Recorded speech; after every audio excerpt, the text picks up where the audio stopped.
Now that the FBI is cleared out, we're able to get on the farm show grounds where the rally happened. Where I'm standing right now is pretty much exactly where former President Trump was when he was shot. It's eerie being out here, knowing what happened, knowing that a man lost his life close to here, 2 people seriously injured. But perhaps what is most striking is that the building right there, that the gunman was able to climb up on top of and fire those shots, that it's so close to where I'm standing, only about 400 feet away. The law enforcement failures did not just begin the day of the Trump rally in Butler, Pennsylvania. They began weeks before. A law enforcement source tells NewsNation the security plan developed by the Secret Service was flawed. A source says the building the gunman climbed on top of to shoot President Trump was supposed to be secured by local police. And there was even a star on the plan, explicitly indicating it was the local police department that was responsible for securing the building, despite it being so close to where the president was speaking. The sources tell NewsNation the Secret Service did not show up for the final planning meeting, and their perimeter was too small. Butler Township Police Department is a small department. There's only about 12 full-time officers, and we've learned that they're short-staffed.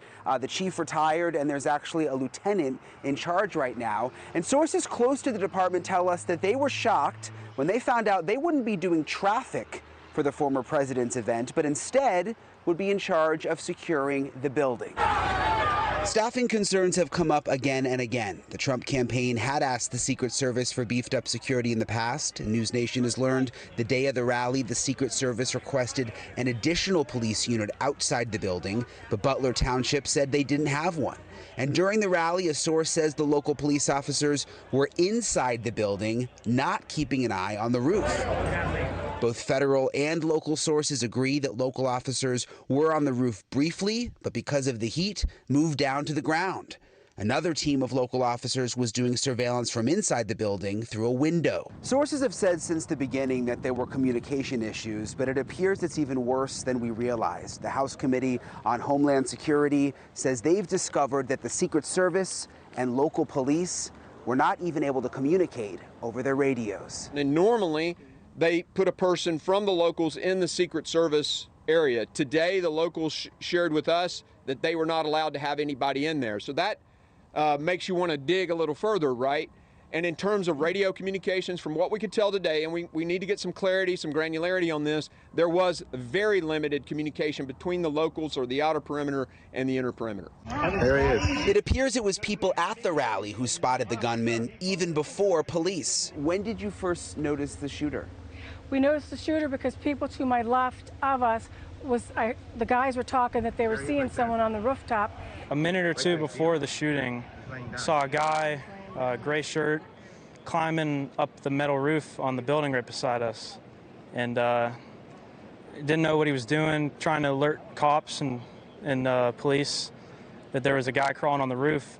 And then we saw a rifle sling over his shoulder. I don't know why they were waiting so long to take this guy out, but they were positioned doing what they were doing, and we went on listening to Donald Trump speak. So why didn't the Secret Service snipers take out the gunman before he started firing?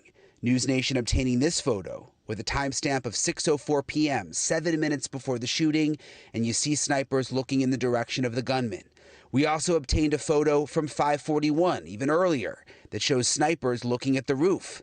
Sources within the Secret Service say the working theory right now is the sniper did not initially shoot Thomas Crooks because the sniper thought Crooks was a police officer on the roof, which makes sense considering the original security plan indicated a local police officer was supposed to be securing the roof. Okay, and then this is his bike with the stuff. But still, so many warning signs were missed. Body camera video after the shooting shows the confusion on the roof where Secret Service and local police talk near the dead gunman. So this is the guy yes, that they sent yes, Beaver County Sniper Scene and sent the picture out. This is him. Okay, all right. Rifle's right there, obviously. Got it. So the bike in the back, is he on that bike? We don't know. We don't know. So I we're don't just know. treating that as suspicious device. A congressional source briefed on the matter tells NewsNation the shooter visited the rally site a few days before to scope it out. He initially set off a metal detector at the rally because he had a rangefinder. The source says 62 minutes elapsed between the time the shooter was photographed as being suspicious and when he fired the shots. And 20 minutes elapsed between the time he was spotted by snipers and when he fired the shots. On July 13th, we failed. The Secret Service director says they were told about a suspicious person 2 to 5 times before the shooting, but had no indication he had a weapon.